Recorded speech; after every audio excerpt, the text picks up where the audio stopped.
Hola chicos, ¿cómo están? Muy buenos días. Son las 2:05 de la tarde o 14 horas y 5 minutos del día 1 de noviembre del año 2020. Bien, hacemos este video por la primera vez que hacemos este video para este nuevo canal que tenemos en lo que va a ser los cursos básicamente de humanidades, tanto de historia, geografía, cultura general.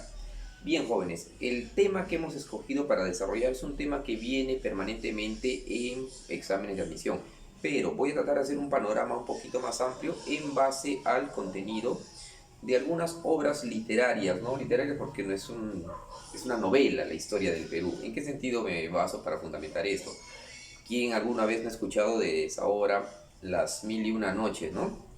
Aladino y la lámpara maravillosa, Alí Baba y los 40 ladrones. Fundamentalmente yendo por ahí vamos a hablar un poco de la historia, de la última parte de la historia republicana de nuestro país en los últimos 40 años, ¿no? Para poder entender un poquito el fenómeno político, social, económico que actualmente está atravesando no solamente nuestro país, sino, digamos, todo lo que es la región latinoamericana.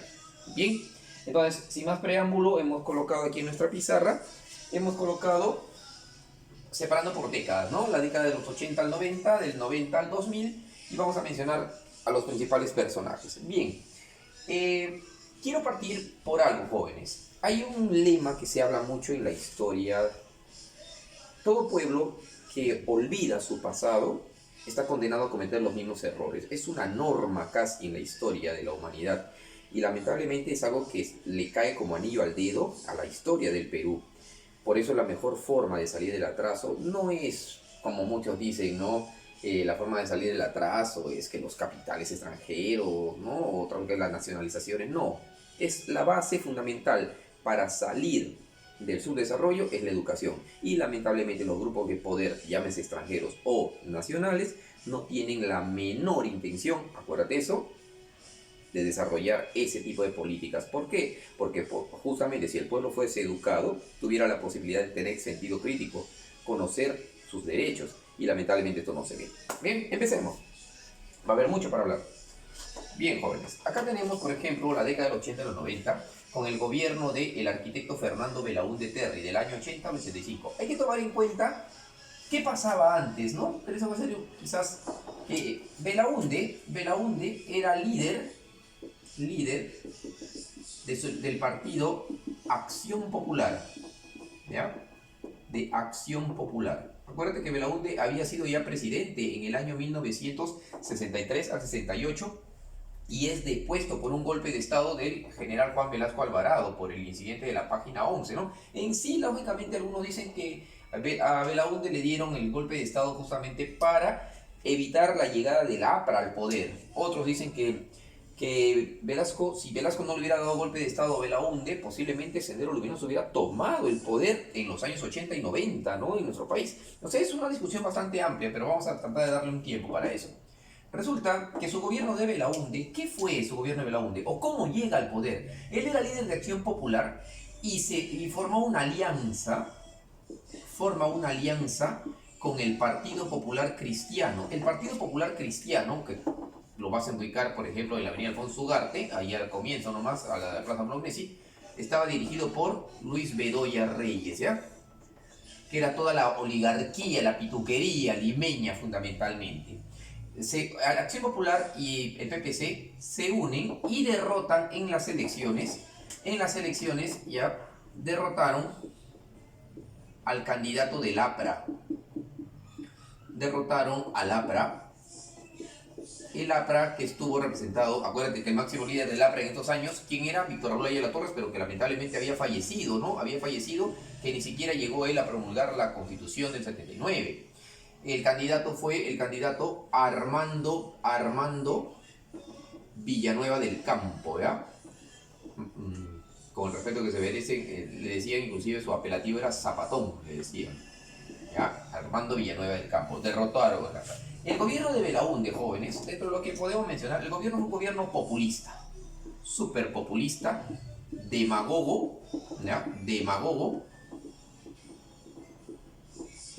mentiroso, si quieren llamarlo así. Populista porque ofreció 1.000.000 de empleos que nunca llegó a cumplir, no llegaron ni a 200.000 los empleos. Y fue un gobierno prácticamente entreguista y alineado, ¿ya?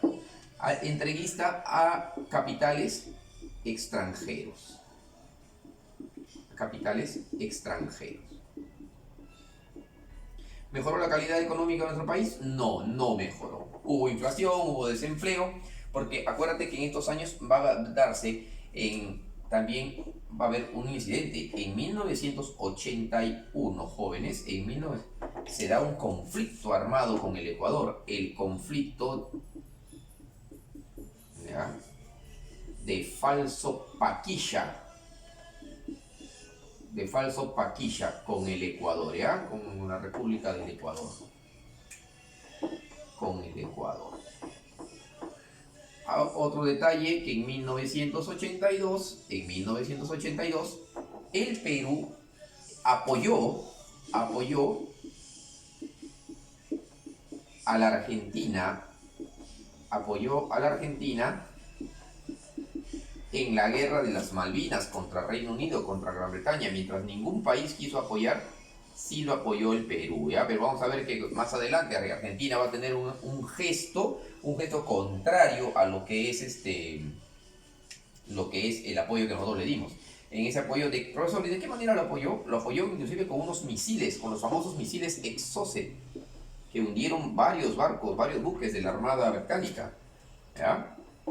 Muchos dicen que Perú fue el bueno porque apoyó a Argentina y Chile el malo porque apoyó a Inglaterra. Pero después vamos a analizar el por qué Chile apoya a Inglaterra.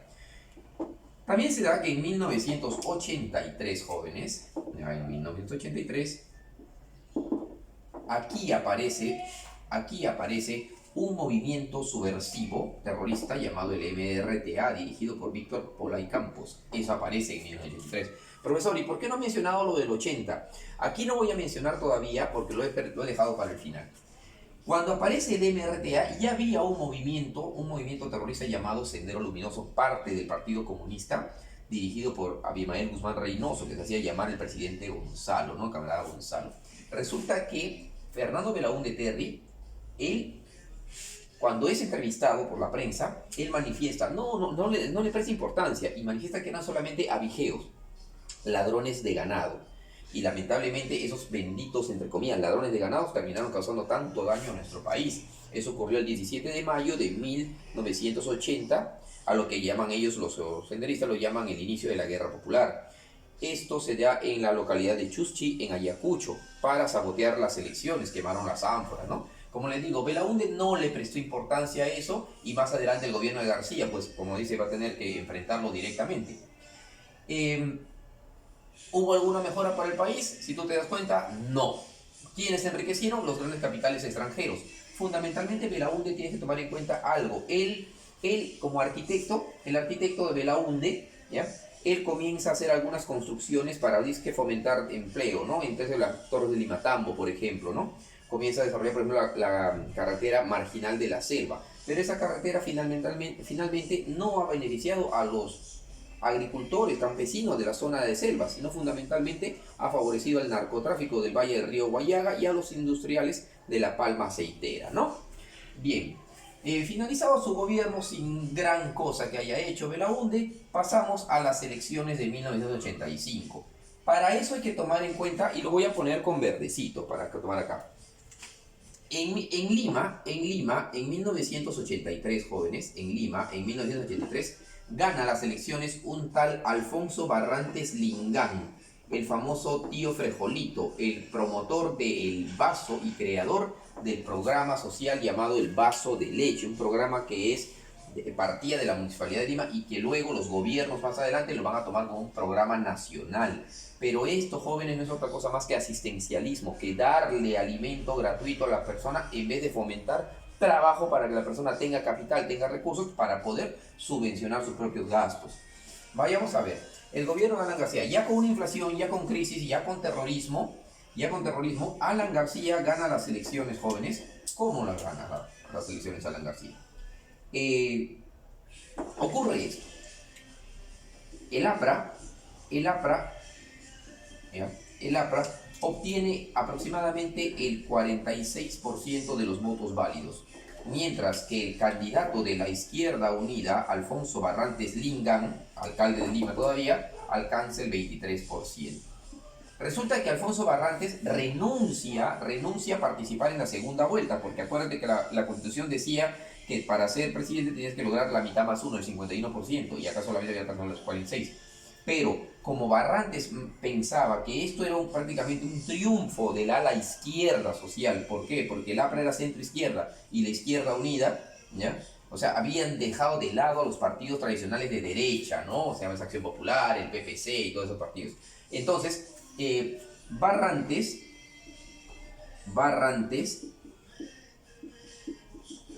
renuncia a la segunda vuelta, o sea, participar en la segunda vuelta, ¿ya? Y Alan García asume el poder. El primer gobierno de Alan García estuvo rodeado y marcado por gran cantidad de denuncias, ¿no? Denuncias de malversación de fondos, de corrupción, vamos a ver, ¿no?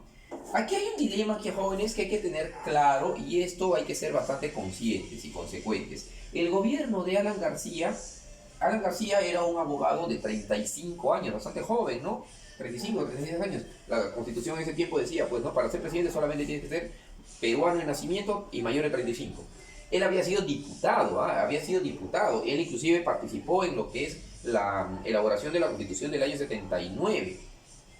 Alan García fue diputado en el gobierno de Belaúnde, un diputado pues que no solamente su prosapia, su verso, ¿no? Y la manera muy coherente, porque ha sido uno de los mejores oradores. Más allá del cuestionamiento a su calidad moral, nadie, ni siquiera el mayor detractor de Alan García puede manifestar no reconocer su gran capacidad oratoria, ¿ya? Y su persuasión ante las masas. Era un hombre muy preparado, ¿ya? Como le digo, acá no estamos haciendo una valoración, digamos, de su calidad moral en este caso.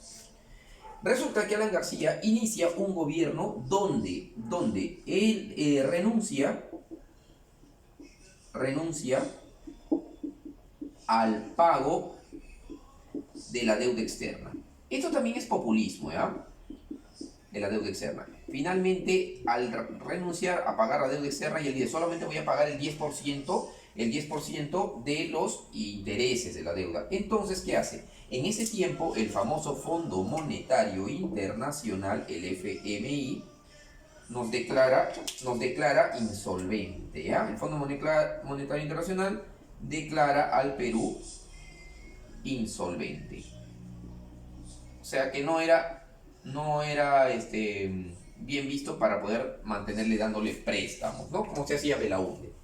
Resulta que los dos primeros años, o hasta algunos creen que hasta 3 primeros años de Belaúnde, de García, han sido buenos, ¿no? ¿Por qué? Porque supuestamente él crea inclusive un dilema, el famoso dólar MU, y acá también hay que tomar en cuenta algo. Según lo que algunos manifiestan, el dólar MU, ¿qué fue? Era un dólar rebajado, un dólar que costaba el 50%. Digamos, si el dólar ahorita cuesta, digamos, 3,50 soles, Alan García, mediante mecanismos legales, saca un dólar que el Estado vendía, o sea, de las reservas. Ese dólar lo podía comprar la gente a 1,75 soles, por ejemplo, ¿no? ¿Ya? Entonces, la gente que tenía dinero podía comprar. Pero esto básicamente, ese dólar MU, benefició fundamentalmente a empresarios, ¿ya? Lógico, ¿no? De repente tú tienes este dinero y te vas a querer comprar dólares, ¿no? Pero de repente los empresarios tienen gran cantidad de dinero y se van a comprar casi todos los dólares porque está a mitad de precio, pues. Pero el objetivo del dólar MU, ¿cuál fue? Que los empresarios compren dólares a mitad de precio para que ellos, lógicamente, pues, generen puestos de trabajo. Luego estos empresarios, hay que decirlo con tus letras, jóvenes, traicionaron el proyecto de García, y esos empresarios, ¿qué hacen? Sacan ese dinero, esa moneda extranjera la sacan del país, ¿ya? Y luego viene el desempleo y lógicamente vino la hecatombe, ¿no? Hubo una gran crisis y esa crisis derivó en una hiperinflación, la mayor de la historia del Perú, ¿ya? La hiperinflación que llegó a los 2 millones%, ¿no? Los precios eran. Y aparte de la hiperinflación, también tenemos que mencionar que el primer gobierno de Belaúnde se tuvo que enfrentar de lleno ya contra los grupos terroristas Sendero Luminoso y el MRTA. Inclusive bastante conocida, por ejemplo, la famosa masacre del Frontón, ¿no? Que hasta ahora está judicializado, donde los presos políticos del Sendero Luminoso que estaban en la base naval, no sé, en otros penales, fueron masacrados. Algunos dicen que hubo un enfrentamiento porque se amotinaron, ¿no? Y García da órdenes a la Marina de Guerra. En ese tiempo el jefe de la Marina, si es que no me equivoco, fue el vicepresidente de su segundo gobierno, de Alan García, que es el almirante Luis Giampietri. Y junto con Giampietri, pues por orden de García, lógicamente,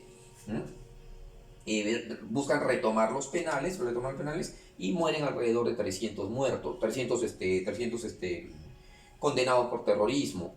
Eso para los senderistas es llamado también el Día de la Heroicidad. Para los que estudian en los servicios de inteligencia, para los que estudian de repente un poquito más de esto, lo puedes encontrar cuando se menciona en el libro de la Cuarta Espada, por ejemplo, ¿no? Hay libros interesantes que hay que tomar en cuenta. Hubo también algunas situaciones, sí. Se creó, por ejemplo, el famoso PAIT. Se creó el PAIT. El PAIT es el Programa Asistencial al Ingreso Temporal, algo así como Juntos, Trabajar Urbano, ¿no? Una especie de minca, ¿no? Que te pagaba un pequeño sueldito, ¿no? Al menos. Como te digo, la inflación, el terrorismo, el caos, el país estaba patas arriba, sinceramente. ¿Ya? Y Alan García, como comenzó a desarrollar un tipo de programa que se llamó la emisión orgánica. ¿Qué es la emisión orgánica, jóvenes? La emisión orgánica es que el gobierno comenzó a fabricar dinero y eso aceleró la devaluación de la moneda y el aumento de la inflación.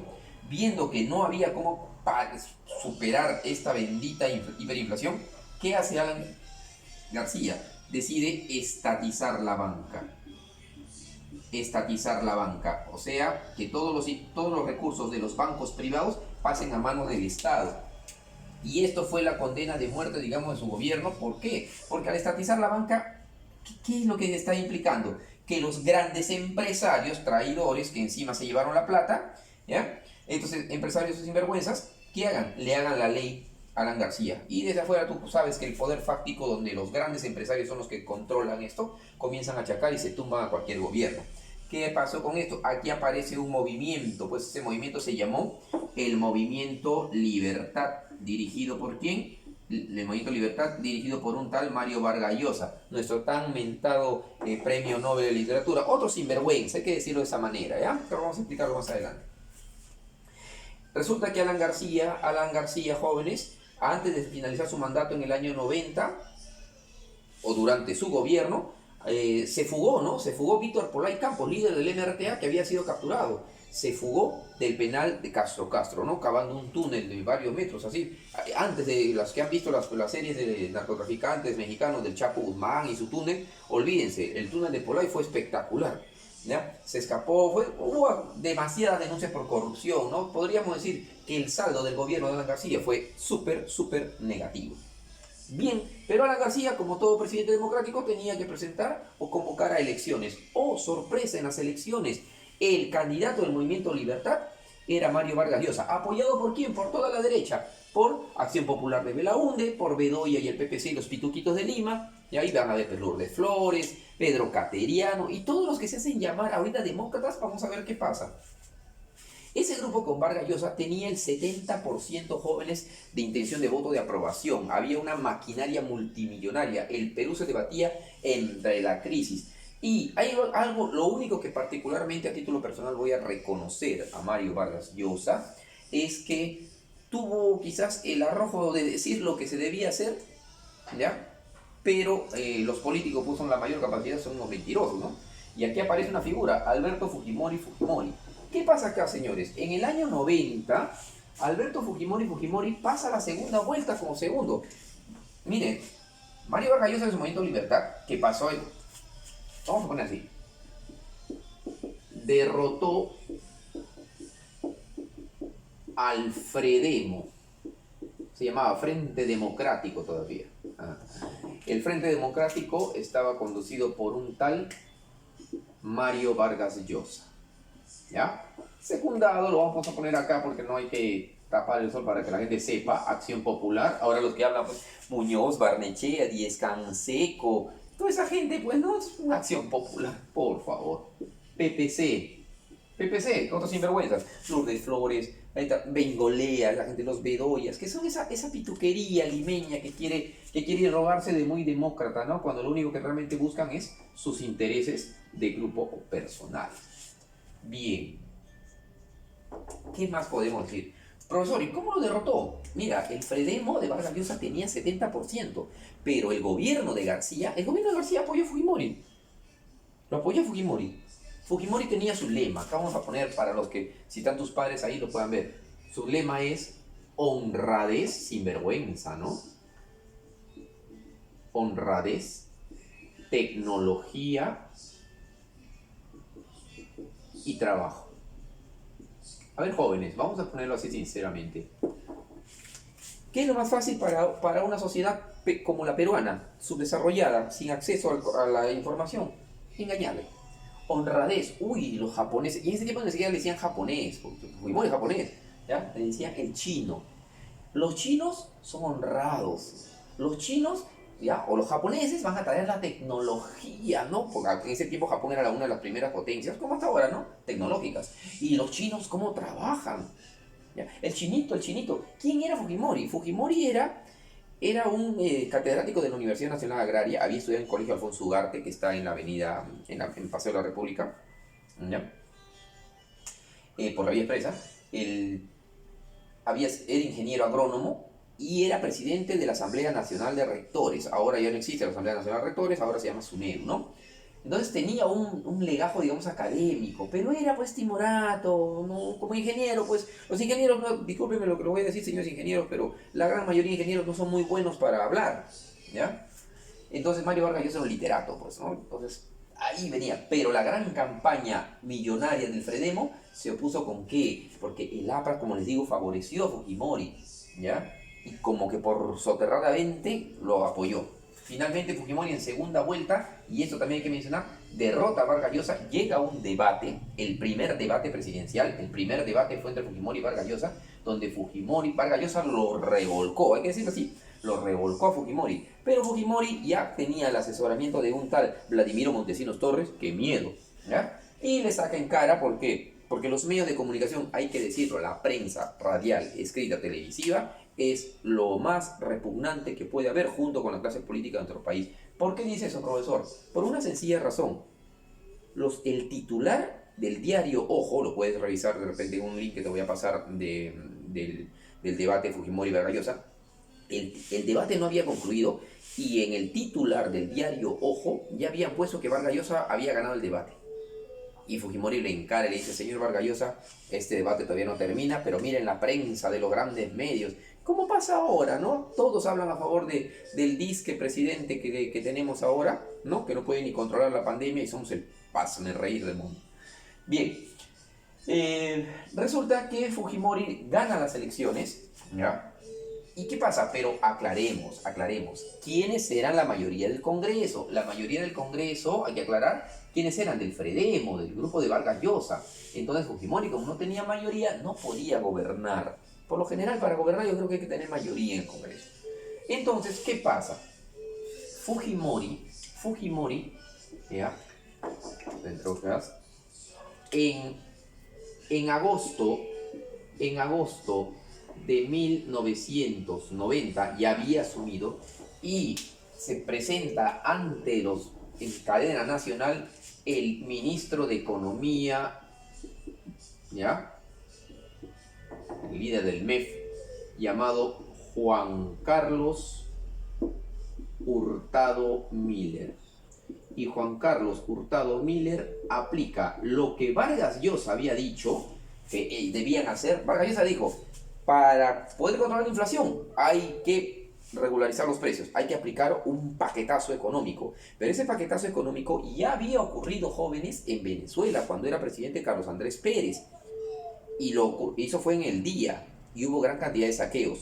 Igual hizo Carlos Saúl Menem el año pasado, el 89, en Argentina, y también habían habido saqueos. ¿Qué hace Fujimori de esa experiencia? Lo hace a las 10 de la noche. 10 de la noche, a mes de agosto, invierno. La gente no sale por lo general, puede hacer mucho frío, ¿no? Y en este caso aplicó vino el famoso, esto fue el famoso Fujishock. ¿Ya?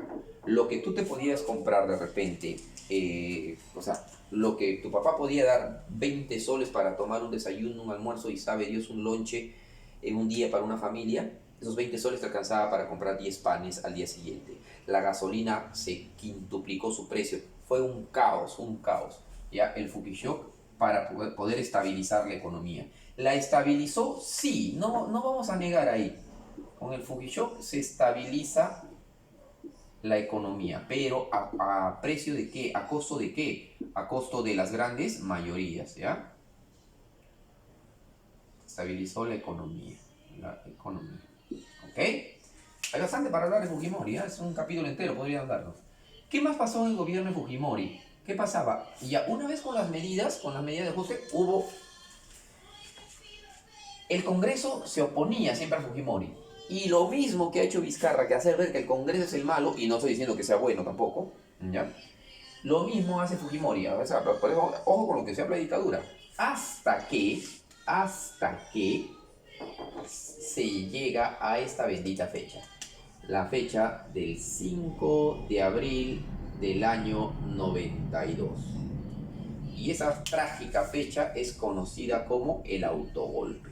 Fujimori sale a los medios, ¿ya? Conducido por Vladimiro Montesinos, y declara el autogolpe, ¿no? Cierra el Congreso, profesor, pero así como Vizcarra, similar.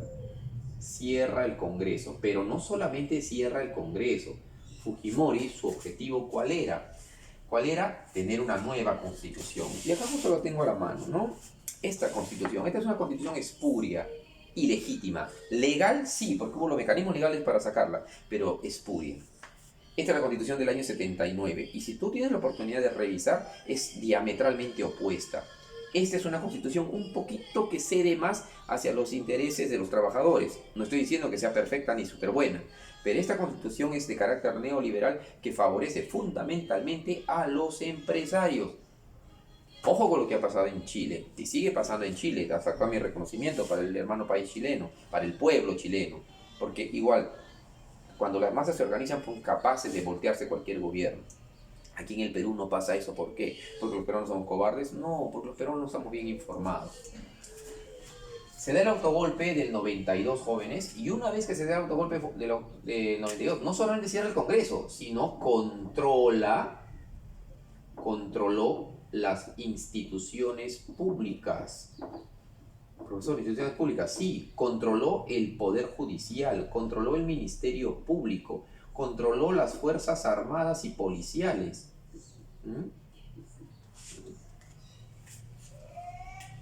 Controló todo, controló absolutamente todo. Es más, Fujimori se baja, así hay que decirlo, se baja el Tribunal Constitucional. ¿Ya? Acá estaba la famosa doctora Delia Reboredo de Moore. Se tumba todo y lo controla.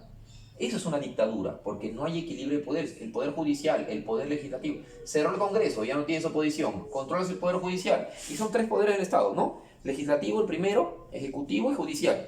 Cada uno independiente. Él controlaba, ya no hay Congreso y controla el poder judicial. Y como él es el ejecutivo, ¿ves cómo es una dictadura? ¿Qué hace? Convoca elecciones para apantallar esto, y ¿qué pasa? Ahí viene el famoso Congreso Constituyente Democrático de 1993, que va a sacar la Constitución del 93, ¿no? Hay Marta Chávez, Marta Hildebrand, Carmen Lozada, Luz Salgado, que tanto se rogaba de demócrata, por favor, quienes no conocen su historia. ¿Ya? El CCD saca la Constitución fujimorista. Su constitución, y esa constitución es neoliberal, ¿ya? Neoliberal, que beneficia a los empresarios. En esa constitución, si quieres te le voy a mencionar algunas cositas así puntuales. En esa constitución, jóvenes, se permitía, ¿qué cosa? La reelección presidencial. No solamente la reelección presidencial, aparte de la reelección presidencial, te voy a poner acá, lo voy a poner con verde, porque es color del que le gusta a los fujimoristas, verde de los dólares, pregúntenle a Keiko. Aquí saca también 2 decretos ley, el 739 y el decreto ley 882. ¿Qué dice el 739? Te lo pongo así. La gratuidad de la enseñanza ya no es potestad netamente del Estado. ¿Qué significa? Que el 739 atacaba más que todas las universidades. Los alumnos que tengan un promedio bajo de una nota estándar deben pagar. Y de ahí se comenzaron a elevar las tasas y los montos en las universidades nacionales. San Marcos antes cobraba 60, 120 soles el año. Porque es obligación de todo Estado. Oye, Estados Unidos, que es el país más poderoso del mundo, es el que invierte en sus alumnos. Sin embargo, en el Perú no. Ahora el alumno tiene que invertir. Oye, si no tienes plata, no estudias. Entonces, no es un derecho. Ya no es un derecho la educación. Porque si no tienes dinero, no tienes derecho a estudiar. ¿Ves? Y el 882, a ver, para los que son, igual se lo digo con todo respeto, pero la gran cantidad de universidades particulares que aparecen en institutos superiores se da gracias al decreto ley de Fujimori, que favoreció, como le digo, a los empresarios. ¿Por qué? Porque los que tenían grandes capitales podían crear universidades, institutos. Ya la familia Acuña, ¿no? Universidad Vallejo, a las peruanas, ULADECH, Científica del Sur, UTP. ¿Qué más hubo? Esta otra universidad tan conocida, San Juan Bautista, etc, etc, etc, etc. Universidades que hoy en día nos descubrimos que no rinden gran cantidad de profesionales óptimos, pero que sí son fuente de ingresos, ¿no? Plata. Bien, aparentemente dicen que Fujimori muy bueno. Fijémonos, pues, qué tan bueno. Para el año 95, aquí hay una situación bastante llamativa. Fujimori controlaba, jóvenes, miren, y aparte de controlar todo, Fujimori, controlar todo, resulta que para el año 95, como se podía reelegir, él postula, pero hay un incidente, se da el conflicto, así como en el gobierno de Belaúnde, aquí se da el conflicto del CENEPA, también con el Ecuador. Los fujimoristas se jactan de decir que ellos han defendido Tiwisa, falso, porque mira, un país que gana no va a ceder un territorio, ¿ya?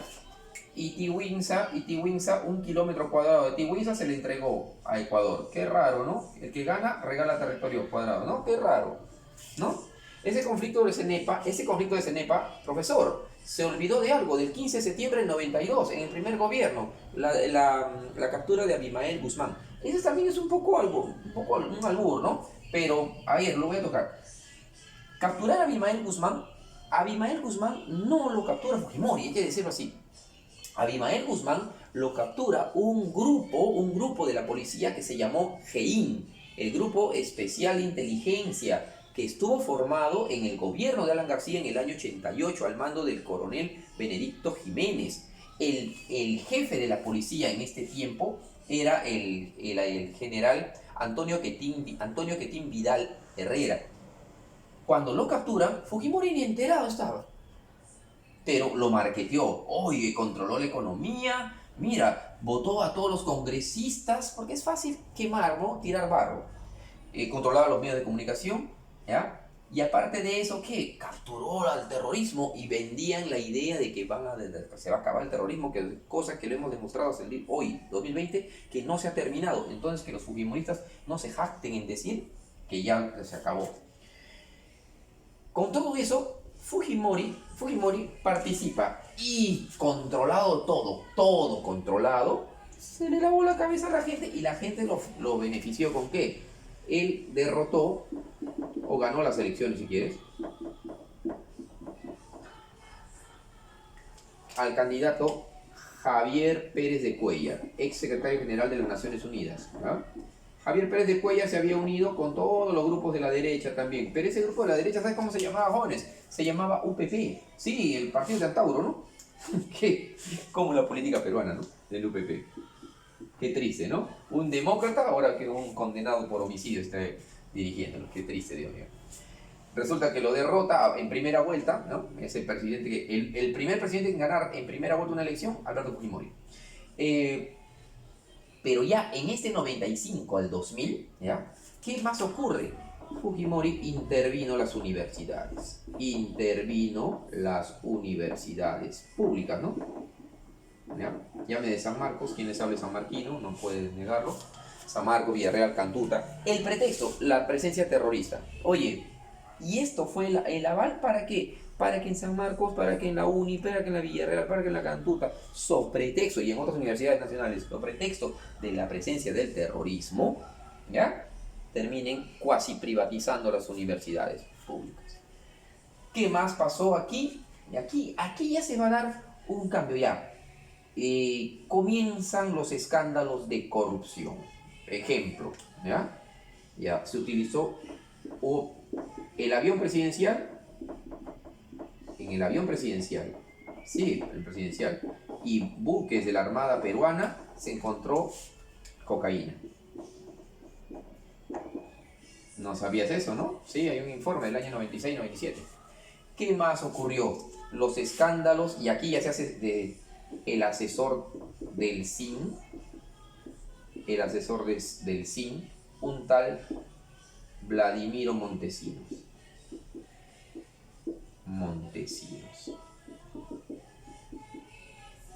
Torres, un ex capitán del ejército, ¿ya? Y lamentablemente Vladimiro Montesinos, pues, ¿qué hace Vladimiro Montesinos? Ya, aquí, él era el poder tras la sombra, dicen algunos, ¿no? Aquí ya hay un incidente. La esposa de Alberto Fujimori, la señora Susana Higuchi de Fujimori, lo denuncia a él por unas donaciones de ropa que traían del extranjero para el friaje aquí en el Perú, y que su hermana de Fujimori, Rosa Fujimori, se robó, hay que decirlo así, se robó las donaciones. Pero dicen que Susana Higuchi lo denunció y que al final eso quedó en nada, que inclusive le denunció maltrato porque le pegaba, todo esto. Eso lo vio la señora Keiko Sofía Fujimori Higuchi, perdón. Pero eso sí no dice, ¿no? Y se jactan de decir que defienden a las mujeres. Oye, a tu madre le pegaba a tu padre, lo maltrataba. Ahora no me ven porque viejito, pobrecito, que ya tiene 80 años. Ya pues, por favor, moralistas, ¿no? Entonces, ¿qué prefirió? ¿Irse con la madre golpeada, maltratada, o quedarse con el padre todopoderoso del gobierno? Saca tus propias conclusiones. Bien, Fujimori, ¿qué pasa? Aquí se da, y mira, para hablar de sinvergüenza no hay ni espacio. Aquí se da justamente la famosa, como controlaba el Congreso de Marta Chávez saca la ley de interpretación auténtica. La ley de interpretación auténtica, ¿qué decía? Que se puede reelegir otra vez. Pero no, la Constitución dice 2 veces. No, que interpretación. No, que este es su primer gobierno, que se puede reelegir. ¿Cómo acomodaban a su conveniencia? ¿No fujimoristas? ¿No? ¿No demócratas? Otro detallito que se nos estaba pasando. En el año 90-95, jóvenes, hubieron 2 situaciones que los derechos humanos cuestionaron mucho en el gobierno de Fujimori. En el año 91 se da la matanza de Barrios Altos, ¿ya? Donde en una pollada del Jirón Junín, cerca al Congreso de la República, el grupo paramilitar Colina, dirigido por el mayor Santiago Martín Rivas, entran y asesinan a 13 personas.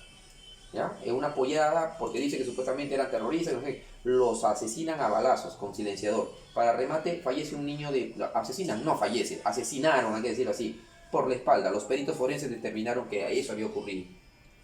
A ese niño le encontraron con 3 impactos de bala, posiblemente de un calibre similar al FAL, ¿no? Y eso nadie quería decir nada, porque tenía todo controlado Fujimori, como cierto gobernante del día de hoy, ¿no? ¿Qué más? En el año 92 irrumpen en la Universidad La Cantuta y desaparecen a 8 estudiantes y a un profesor. No se puede especificar si fueron o no partícipes de miembros de un movimiento terrorista, ¿no?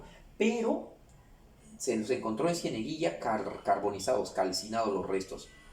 ¿Cómo llegan a detectar que eran ellos? Porque justamente encontraron una llave calcinada y esa llave le hacía al dormitorio de la vivienda de la Universidad de La Cantuta. ¿Sabías eso? Quizás no te lo han dicho en el colegio, ¿verdad? Esto es el gobierno de Fujimori y nos falta la otra parte. No hablemos de que, caramba, gran gobierno. Seguimos. Contra todos los pronósticos, Fujimori se presenta a la reelección. Pero aquí, como ya había un hartazgo por toda la corrupción y todo esto, resulta que en el año 2000 Fujimori postula, jóvenes, y compite es más, gana las elecciones. Legalmente gana. Bueno, legal porque tenía toda la maquinaria a su favor, ¿no? Gana las elecciones, pero vamos a explicar por qué. Presidente que ganó 3 elecciones seguidas, Fujimori. Es triste, ¿no? El candidato de Fujimori controlaba los medios de comunicación y los medios de comunicación hacían leña a cuánto candidato aparecía. Acá los candidatos eran, por ejemplo, otros corruptos también, ¿no? Lo voy a mencionar porque está ahí, ha sido nuestro alcalde inclusive, Luis Castañeda Locio, ¿ya? Que era jefe del IPS, del Instituto Peruano de Seguridad Social, que antes se llamaba así, ahora se llama Salud. Lo hizo leña. Lo hizo leña al ex alcalde de Miraflores y de Lima, que reorganizó el transporte de Somos Perú, perdón, el comercio ambulatorio, Alberto Andrade, Carmona, ¿no? Un gordito, todos los periódicos estaban alineados. Aquí aparece Laura Bozzo, los diarios Chicha, acá aparece la Tecnocumbia, aquí aparece también, los talk show que le llaman, ¿no? Los talk show, o sea, que era terrible, todo controlado. La gente se estupidizaba viendo solamente Laura Bozzo, ¿no? ¿Qué pasa el desgraciado? La gente mientras almorzaba veía ese programa y le metían basura en la cabeza, como ocurre hoy en día, cuando te ponen Esto es Guerra, Combate y todos esos programas de porquería que es. Disculpa que lo diga de esa manera, pero es la realidad. ¿Contra quién compite? Contra Alejandro Toledo Manrique, un disque, otro sinvergüenza. Por eso digo, todos los que postulan son sinvergüenzas. Alejandro Toledo Manrique, de su movimiento Perú Posible. Gana las elecciones Toledo en primera vuelta. O sea, gana la primera vuelta, ¿no? Pero a las 2 o 3 horas se da una vuelta tremenda y Fujimori pasaba a ganar. Y luego, faltando unas horas más que todo para el día siguiente, Fujimori estaba a punto de llegar al 51%. Entonces Toledo se queja y proclama que hay un fraude. ¿Ya? Hay un fraude y Toledo decide no presentarse a la segunda vuelta. Por eso que él gana las elecciones. Con todos esos escándalos, ¿ya? Alejandro Toledo convocó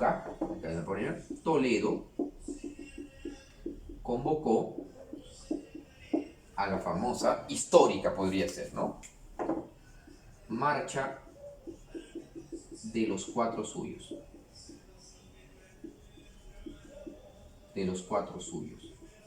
¡Ey! No es gente de Toledo, hay que aclarar. Es toda la gente que en esos años 2000, estuvimos mortificados contra la dictadura y toda la sinvergüencería, la podredumbre de este ladrón, hay que decirlo así, ¿ya? Y que teníamos que hacer algo pues para poder, ¿no?, retornar a la democracia. Creímos en este señor, hay que decirlo así, creímos, ¿ya? Pero también se acobardó, porque recuerdo cuando estábamos por Girón Lampa, antes de estar el Banco de la Nación, que Fujimori lo quemó también. Aquí las huestes después de Toledo pues, empujaban, ¿no? Había caprisas, había todos los grupos, ¿no? Y Fujimori toma el poder. La marcha de los cuatro suyos fue los días 26, 27 y 28 de julio, ¿ya? 26, 27 y 28, justo para la toma de mando, ¿no? Ningún canal pasaba lo que ocurría en las calles de Lima. Todos pasaban la juramentación del presidente, mientras que el único canal que pasaba era Canal N. Bueno, cuando Canal N era pues demócrata, ¿no? Ahora Canal N se arrodilla ante mi cara. Bien. Luego de esto, señores, ¿qué ocurre?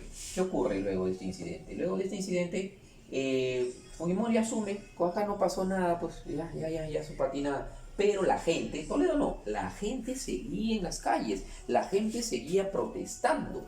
Hasta que, señores, aparece aquí en el gobierno Fujimori, y hay que decirlo, el líder del Frente Independiente Moralizador, otro sinvergüenza, pues digo, la pelea es entre sinvergüenzas, llamado Fernando Olivera Vega, ¿ya?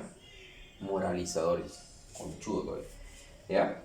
Aquí aparece el famoso, un Vladivideo, donde Vladimiro Montesinos Torres, ¿qué hacía? Él estaba, ya, sobornaba congresistas,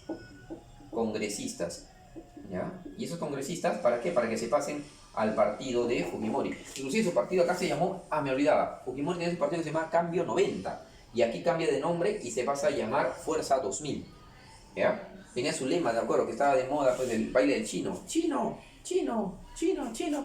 Era la muerte. Toda la gente de los comedores populares, idiotizada, mercantilizada, que les daban, ya te voy a dar vaso de leche, te voy a comedor popular, te voy a regalar una olla, ¿ya? Toda esa gente lavaba el cerebro podía apoyar a Fujimori. Eso es mercantilismo, ¿ya? Eso es no preparar a la gente con conciencia. Pero todo cae por su propio peso. Resulta que cuando esto se descubre, revienta la olla de grillo. Sin contar que Fujimori, en el gobierno de Fujimori se asesinó pues a la ex agente del servicio de inteligencia, Mariela Barreto, ¿no? La descuartizaron. Algunos creen que era Santiago Martín Rivas, otra perlita de Fujimori, ¿no? En su gobierno Fujimori también se torturó a la otra gente del CIEN que denunció esto. La gente se llamaba Leonor La Rosa. Puedes verlo en unos links, está también eso, ¿ya? Acá también se da otra situación bastante llamativa, jóvenes, del gobierno fujimorista. Los actos de corrupción eran tal que Montesinos se fuga del país, ¿ya? Se fuga del país y Fujimori hace la finta que le va a buscar. Pero aquí quiero llegar para que vean cómo todo se arma, ¿no? Un poco con verde, ¿eh? Si es que no me equivoco la fecha, a ver, quiero ver si no me acuerdo. Hoy, 26 de octubre, wow, cumpleaños de mi hija, creo que. En la localidad de Locumba, en el sur del Perú, hay un levantamiento, dizque un levantamiento militar de un comandante del ejército peruano llamado Ollanta Humala. Qué raro. Un tal Ollanta Humala dice se levantó. Pregunta, jóvenes, cuando hay un levantamiento armado militar, oye, hay sangre, hay muertos, hay heridos, ¿ya? No se disparó una sola bala, se fue a caminar por los cerros, nomás junto con su hermano Antauro, defensores de la democracia. Armani, ¿no? Armani. Porque ese día Montesinos se estaba escapando. Bueno, que al final viene, fue capturado, toda la historia que sabemos. Fujimori viaja a Brunei y en Brunei renuncia por fax. Y luego dice, ante la inestabilidad política del país he decidido renunciar. Así como renunció PPK, renunció Fujimori, pero él renunció por fax, por documento. ¿Ya? Y el Congreso elige a Valentín Paniagua Curaçao como nuevo presidente, juramenta como nuevo presidente del gobierno transitorio. Miren, acá tienes mucho. No te creas todo ese cuento que te dicen los fujimoristas. La verdad duele, aunque no ofende.